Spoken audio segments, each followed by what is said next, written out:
Hello বন্ধুরা, আমার চ্যানেলে আপনাদের স্বাগত। এই যে আজকে জামাই ষষ্ঠী, আমার বোনদেরকে নিমন্ত্রণ করেছি, বোনরা এসছে, ওদেরকে নাহলে পরে দেখাবো।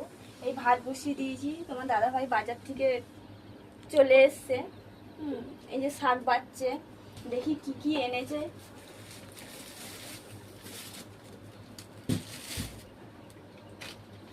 চিকেনটা আছে, চিকেনটা বের করলে। ও আজকে তোমার দাদাভাই চিকেন নিয়ে এসে শালিকে খাওয়াবে বলে লেগ পিস নিয়ে এসেছি। বেগুন নিয়ে এসেছি, বেগুন ভাজা করবে, পটল ভাজা করবে। বাবা, শালিকে খাওয়াবে, স্যালাড করবে, স্যালাড হবে। গন্ধরাজ লেবু আছে, দেখো সব নিয়ে গিয়ে দেখে নাও। টমেটো নিয়ে এসেছি, বাবা পটল নিয়ে এসছে। পটলটা ভাজা করবে, ভাজা হবে, বেগুনটা ভাজা হবে, পটল ভাজা, লাল শাক ভাজা, বেগুন আর ভাজা, টমেটোর চাটনি হবে, টমেটোমের চাটনি, আর শাক ভাজা, আর এদিকে চিকেন কষা। শাক ভাজা।